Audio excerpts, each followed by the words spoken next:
तरह से मौजूदों में नरेंद्र मोदी ने बोला है कि भारत में जिस तरह से भारत को देश आगे बढ़ा है वो 2014 के बाद बढ़ा है। विपक्ष बोल रही है कि ये भारत को बदनाम करने की साजिश है मोदी जी की। आपको क्या लगता है?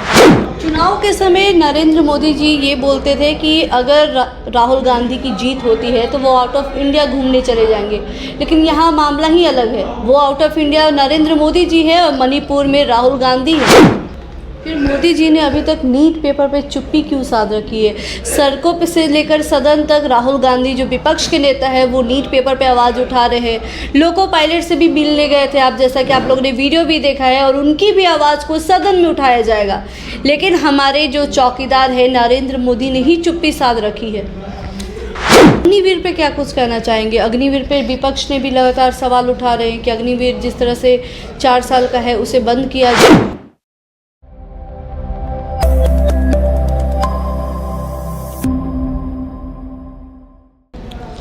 नमस्कार, आपके साथ मैं हूं शालिनी से। देखिए, भाजपा यानी नरेंद्र मोदी 3.0 की सरकार जब से बनी है, भाजपा को लेकर काफ़ी तुल पकड़ा हुआ है। काफ़ी कुछ मुद्दे हैं। क्यों नहीं, हमने सोचा कि भाजपा कार्यालय पहुंचते हैं और ये सारे सवाल भाजपा से ही पूछ लेते हैं। और हमारे साथ मौजूद है भाजपा प्रवक्ता अरविंद सिंह जी।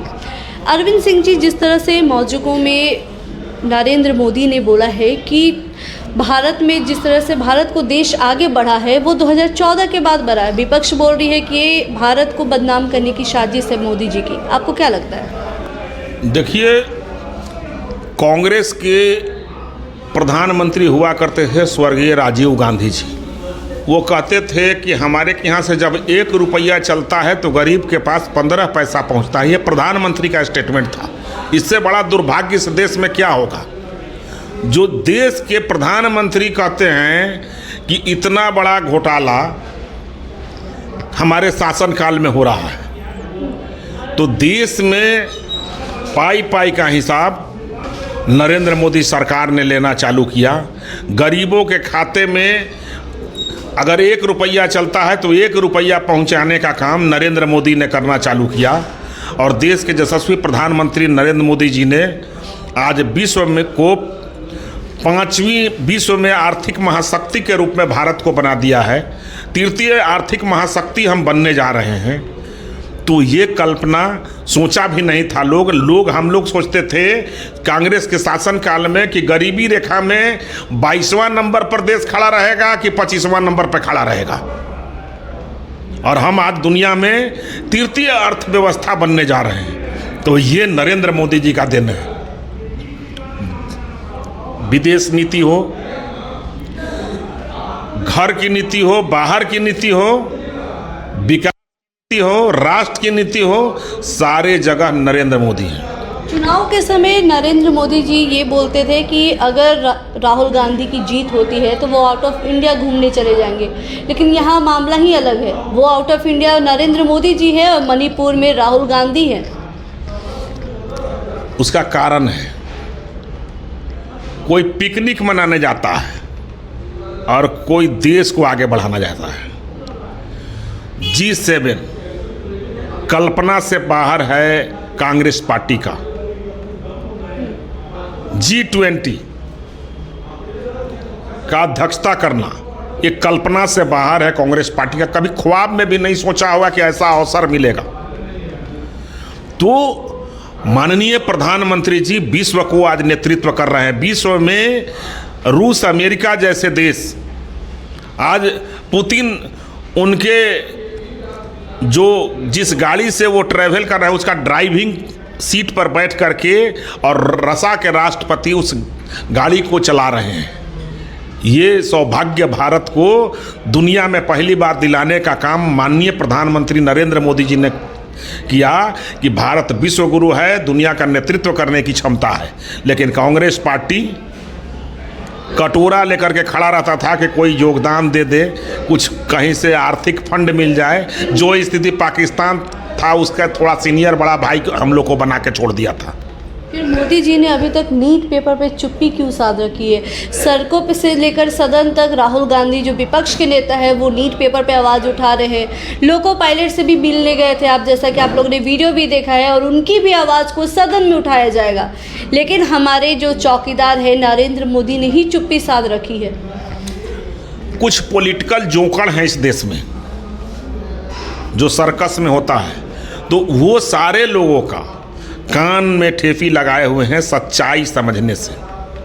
प्रधानमंत्री जी ने लोकसभा में अपने भाषण में राष्ट्रपति के प्रस्ताव पर जो उन्होंने अभिभाषण दिया, उस भाषण में उन्होंने चर्चा किया नीट पेपर लीक का, और उस पर जांच हो रही है। आज भी कुछ गिरफ्तारियां हुई है, लगातार पूरे देश में कार्रवाई हो रही है और कोई बचेंगे नहीं। और इस देश का जो नीट पेपर का जो घोटाला हुआ है, एक लोग जेल जाएंगे, और हमारे जो नौजवान हैं, जो हमारे जो स्टूडेंट हैं, उनके साथ न्याय होगा, दूध का दूध और पानी का पानी होगा। अग्निवीर पे क्या कुछ कहना चाहेंगे? अग्निवीर पे विपक्ष ने भी लगातार सवाल उठा रहे हैं कि अग्निवीर जिस तरह से 4 साल का है उसे बंद किया जाए। देखिए, आज हम दुनिया के साथ कदम से कदम मिला करके चल रहे हैं। माननीय प्रधानमंत्री जी को उन्होंने, वो भी लोकसभा में उन्होंने इसका जिक्र किया। दुनिया के कई देश में, हमारे राजनाथ सिंह जी रक्षा मंत्री ने भी इस पर सफाई दिया है। तो दुनिया के कई देशों में अग्निवीर जैसे लोग काम कर रहे हैं। ये भारत को अब उन देशों से कदम मिला करके चलने की आवश्यकता थी। इसलिए बहुत ऐसा विषय है जो रक्षा का विषय है, जिस पर डायरेक्ट बोला नहीं जा सकता है। इसलिए अग्निवीर में सुधार लाते हुए पुनः जो है सुधार लाया गया है। और अग्निवीर जो व्यक्ति नौकरी कर लेगा अग्निवीर में, वो उनको अब CISF, BSF ये सब में डायरेक्ट सर्टिफिकेट पर उनकी नौकरी होगी, और एक कुशल नागरिक होंगे देश का। और इस देश के हर एक जवान को अग्निवीर बनना चाहिए। अरविंद केजरीवाल को अभी बेल मिल चुका है, इसे आप कैसे देखते हैं? भाजपा लगातार कोशिश कर रही थी कि वो जेल में ही रहे। भाजपा कोशिश नहीं कर रही थी। अरविंद केजरीवाल को साफ तौर पे यही भाजपा उन अरविंद के जितने हीरा का चोर हो या खीरा का चोर हो, चोर चोर होता है। जो घपले घोटाले वाले हैं वो कभी नहीं कहते हैं कि मैं चोर हूँ। घपला घोटाला तय करता है न्यायालय। उसके लिए भारत के संविधान में न्याय व्यवस्था बनी हुई है। तो न्यायालय ने जब उनको सजा दे दिया और न्यायालय ने उनको बेल दे रहे हैं, तो न्यायालय का काम है, वो अपना काम कर रहे हैं। उसमें भाजपा कहीं नहीं है दूर दूर तक। घपला घोटाला उन्होंने किया, एजेंसी ने पकड़ा, कोर्ट में गया, कोर्ट ने उनको जेल में भेजा, कोर्ट ने उनको बेल दे रहे हैं। इसमें भाजपा कहाँ? भारत के संविधान के तहत जो न्याय व्यवस्था बनी हुई है, उस न्याय व्यवस्था में फंसे हैं अरविंद केजरीवाल। लेकिन अच्छा, एक बात बताइए, लालू परिवार अभी अंबानी की शादी में गए हुए हैं, उसे आप कैसे देखते हैं? देखिए, ये अच्छी बात है। शादी ब्याह में सबको जाना चाहिए, ये भारत का संस्कार है, इस देश का संस्कार है। लेकिन गुड़ खाएंगे और गुलगुल्ला से परहेज। लेकिन अंबानी या अडानी को गाड़ी नहीं पड़ना चाहिए। देश के बिजनेसमैन हैं, ये बात को समझना चाहिए। इनका देश के विकास में एक योगदान है। जिस तरह से आज जो है सज धज के नए नए गहने और धोती पहन करके बीमारी के बाद भी व्हील चेयर पर बैठ करके ही लालू जी गए हैं, ये बहुत अच्छी बात है।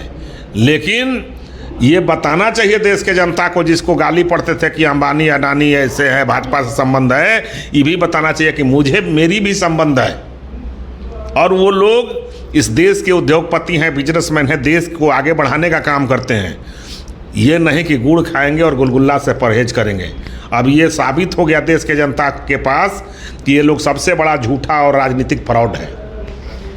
डबल इंजन की सरकार है, भाजपा यहाँ बिहार में भी है और केंद्रीय मंत्री में भी भाजपा ही का राज चल रहा है। लेकिन फिर भी ये नीट पेपर लीक कैसे हो जा रहा है? कोई भी पेपर लीक कैसे हो जाता है एग्जाम से पहले?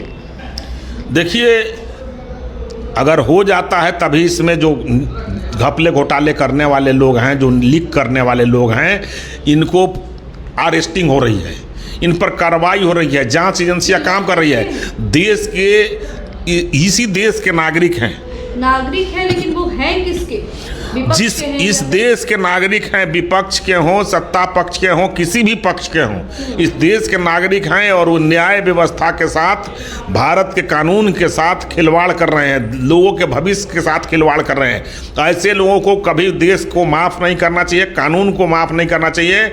इसी के चलते सीबीआई का जांच बैठाया गया है और इनको देश के कठोरतम से कठोरतम सजा देनी चाहिए।